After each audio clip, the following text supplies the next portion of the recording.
Hello, friends. Good morning to everybody, and welcome to the YouTube channel. Friends, today we are going to discuss Unit 3, Read 1 of the Standard 11, and the title of the unit is Females for Forestry. Friends, Females for Forestry, you may see the title, it related to the forest. By seeing the title, we can say this read is about trees, females for forestry. Females આપણે જાણીએ છીએ, females means સ્ત્રીઓ, મહિલાઓ. અને forest ઉપરથી forestry એટલે જંગલ, one સંવર્ધન કહી શકીએ આપણે. જંગલોના રક્ષણ માટે, જંગલોના સંવર્ધન માટે એસ્પેશિયલી ફિમેલ્સે, મહિલાઓએ શું યોગદાન આપ્યું એના વિશે આ રીડમાં આપણને ઇન્ટરેસ્ટિંગ માહિતી આપેલી છે. એટલે આ ઉપરથી પરીક્ષામાં આપણે નિબંધ પણ પૂછાઈ શકે. મોસ્ટ આઈએમપી નિબંધ છે. Trees our best friends or how the trees are useful two અસ. વૃક્ષો આપણને કઈ રીતે મદદરૂપ છે, વૃક્ષો આપણને કઈ રીતે ઉપયોગી છે એના વિશે નિબંધ પણ આવી શકે. એટલે આ પાઠમાં ફિમેલ્સ ફોર ફોરેસ્ટ્રી, જંગલો માટે મહિલાઓએ શું કર્યું એના વિશેની માહિતી આપેલી છે. તો તમે જાણતા હશો કે વૃક્ષ બચાવ ઝુંબેશ, સેવ ધ ટ્રીઝ, એ ઝુંબેશમાં સ્ત્રીઓનું યોગદાન એના વિશેની વાત આ રીડમાં કરવામાં આવેલી છે. એસ્પેશિયલી આપણે જે પર્વતીય વિસ્તારોમાં જે જંગલો હોય, પર્વતીય વિસ્તાર, ફોર એક્ઝામ્પલ ઉત્તર પ્રદેશ, એવા જે રાજ્યો છે એમાં ત્યાં પર્વતીય વિસ્તારો વધારે છે અને ત્યાં જંગલોનું પ્રમાણ વધારે છે. તો એ જંગલો, એ પર્વતીય વિસ્તારોના આજુબાજુના ગામડાઓ માટે એની અર્થવ્યવસ્થાનો એક પાયો આપણે કહી શકીએ, એક ફાઉન્ડેશન. કારણ કે જંગલોમાંથી ઘણી બધી વસ્તુઓ એ લોકો પ્રાપ્ત કરતા હોય. એમનો મુખ્ય વ્યવસાય પશુપાલન હોય, એટલે એ જંગલોમાંથી સૂકું ઘાસ, લાકડા, બળતણ માટેના એ બધું મેળવતા હોય. એટલે આખી સમગ્ર અર્થવ્યવસ્થાનો એ પાયો એ જંગલો કહી શકાય. અને વૃક્ષોના લાભ તો આપણને ખબર જ છે. અને વૃક્ષ છેદન અથવા તો આપણે કહી શકીએ વૃક્ષોનું કાપવાનું તો અટકવાનું નથી જ, પણ ગઢવાલ વિસ્તારમાં જે વૃક્ષો બચાવવા માટે સત્યાગ્રહ શરૂ કરાયો, એક સત્યાગ્રહ શરૂ થયો, તો એને કચેડવા માટે, એને દૂર કરવા માટે એવા શાસને અનેક લોકોના જીવ પણ લીધા. અનેક લોકો એમાં હોમાયા, અમુક ઘણા બધા લોકોએ એમાં જીવ પણ ખોયા. પરંતુ વૃક્ષને બચાવવા માટે જે સ્ત્રીઓ અને બાળકોએ વૃક્ષને બાથ ભીડી, તમે ઊભા રહી જતા, તમે કદાચ ભણ્યા હોય તો સામાજિક વિજ્ઞાનમાં ઘણી બધી સ્ત્રીઓ અને બાળકો એ વૃક્ષોને બાથ ભીડી અને વૃક્ષોને બચાવવા માટે એને ઊભા રહી જતા, એને ચીપકો આંદોલન નામ અપાયું હતું. એના વિશે પણ આ પાઠમાં વર્ણન છે. તો આ આંદોલનના લીધે ઘણા બધા લીલાછમ જંગલોને બચાવાયા અને પર્યાવરણનું રક્ષણ કર્યું. તો એના વિશે પછી મહિલા મંગલ દળ, એક મહિલાઓનું એક યુનિટ, એક એમનું દળ, મહિલા મંગલ દળ પણ એ વૃક્ષોને બચાવવા માટે તૈયાર થયું. અને નાશ પામેલા જે જંગલો હતા એને પુનર્જીવિત કરવાનું, રિવાઇવલ, એ વૃક્ષોને કઈ રીતે બચાવી શકાય ફરીથી એને પુનર્જીવિત કરી અને એને રિવાઇવલ કરવાનું કામ પણ એ લોકોએ કર્યું. અને ઘણો બધો સંઘર્ષ એ લોકોએ વેઠ્યો અને છેવટે સ્ત્રીઓનો જ વિજય થયો. અને એ રીતે જંગલોને બચાવવા માટે સ્ત્રીઓએ કેવો ભોગ આપ્યો, કેવું કાર્ય કર્યું. પુરુષો તો કરે જ, પણ મહિલાઓએ જંગલો બચાવવા માટે, એના સંવર્ધન માટે કેવા પ્રયત્નો કર્યા એના વિશેની વાત આ પાઠમાં ફિમેલ્સ ફોર ફોરેસ્ટ્રીમાં આપવામાં આવેલી છે.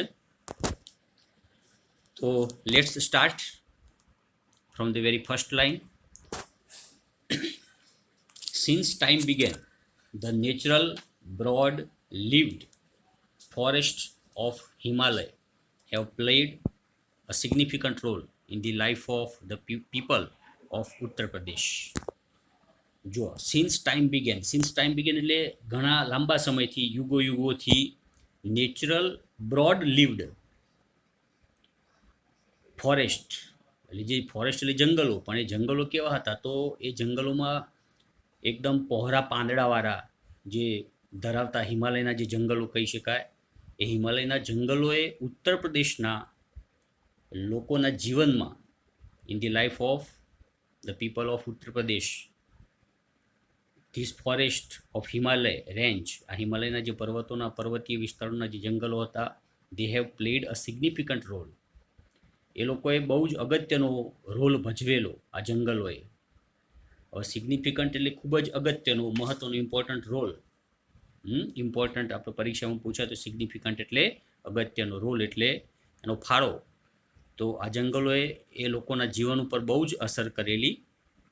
હિમાલય પર્વતીય વિસ્તારોના ઉત્તર પ્રદેશ રાજ્યના આજુબાજુના જે જંગલો હતા એ નેચરલ, એકદમ કુદરતી વૃક્ષો ધરાવતા અને મોટા વિશાળ પાંદડાવાળા આ જે જંગલો હતા અને યુગોથી વર્ષોથી એમના જીવનમાં ખૂબ જ અગત્યનો રોલ ભજવી રહ્યા છે. In fact the forest are the foundation of the whole economy of the hill villages. જો ઇકોનોમી એટલે તમને ખબર હશે અર્થવ્યવસ્થા, કોઈ પણ દેશની અર્થવ્યવસ્થા આપણે કહી શકીએ. હોલ ઇકોનોમી, આખી જે અર્થવ્યવસ્થા હતી, અર્થવ્યવસ્થા કોની? ઓફ ધ હિલ વિલેજીસ, જે આજુબાજુના પર્વતીય વિસ્તારોમાં ટેકરીઓ ઉપર જે ગામડા હતા, એ ગામડાની ટોટલી અર્થવ્યવસ્થા એ લોકો એની ઉપર જ નિર્ભર હતા, જંગલો ઉપર જ આધારિત હતા. તો we may say that the forest are the foundation. Foundation એટલે શું કહી શકાય? પાયો, બેઝિસ. આ જે જંગલો હતા એ લોકોની અર્થવ્યવસ્થાનો એક પાયો હતો. એ ગામડાના જે લોકો હતા, આજુબાજુ પર્વતીય વિસ્તારોમાં રહેતા હતા, એ સમગ્ર લોકો માટે આ જંગલો એક પાયો કહી શકીએ, અર્થવ્યવસ્થાનો પાયો હતો. Green leaves and grass for example provide fodder for the animals. જો હવે કઈ રીતે અર્થવ્યવસ્થાનો એક પાયો કહી શકીએ? તો ફોર એક્ઝામ્પલ ગ્રીન લીવ્સ એટલે આ જે લીલા પાન કહી શકાય, જંગલોમાંથી જે લીલા પાન, વૃક્ષોના પાન હોય. અને ફોડર પરીક્ષામાં પૂછાય તો યાદ રાખજો, ફોડર એટલે ડ્રાઈડ ગ્રાસ. આ પરીક્ષામાં પૂછાતું હોય છે. ફોડર એટલે ડ્રાઈડ ગ્રાસ, ઘાસચારો. હવે ઘાસચારો જે હોય એ પ્રાણીઓ માટે, એમને ખવડાવવા માટે એ અગત્યનો હોય. એટલે ગામડાના જે લોકો હતા એ ઘાસચારો અને જે પાંદડા હતા એ એમના પ્રાણીઓને એક ઘાસચારા તરીકે એનો ઉપયોગ કરતા. And whose dung is used as a fertiliser for the croplands. જો ડંગ એટલે છાણ, જે પ્રાણીઓનું છાણ હોય, લાદ હોય, એ છાણનો એ કઈ રીતે ઉપયોગ કરતા? એઝ ફર્ટિલાઇઝર, ખાતર તરીકે ઉપયોગ કરતા. Four the ક્રોપલેન્ડ્સ. ક્રોપલેન્ડ્સ એટલે જે પાક ઉગાડવાની જે જમીન હોય, land where crop is grown, એ ક્રોપલેન્ડ કહેવાય. જે જગ્યાએ પાક ઉગી શકે એવી જમીન, એ જમીનમાં એ લોકો એ પ્રાણીઓના છાણનો ઉપયોગ એ ફર્ટિલાઇઝર તરીકે, ખાતર તરીકે કરતા. Dry twigs and branches are the only source of domestic cooking fuel. જો ડ્રાય ટ્વિગ્સ, ટ્વિગ પરીક્ષામાં પૂછાયું છે. ટ્વિગ યાદ રાખજો. ટ્વિગ એટલે એની small branch of a woody plant. ઝાડની જે નાની ડાળી હોય અથવા ડારખી કહીએ આપણે, નાની ડાળી અથવા ડારખી, નાની, એને ટ્વિગ કહેવાય. Twigg, TWIG. અને ડ્રાય એટલે સૂકી, જે સૂકી ડારખી હોય વૃક્ષની. અને જે બ્રાન્ચીસ, જે શાખાઓ હોય વૃક્ષની, મોટા જે ડારખા હોય, ડાળીઓ હોય મોટી અને નાની, સૂકી, R the only source of domestic cooking fuel. Domestic એટલે ઘરગથ્થુ, હાઉસ હોલ્ડ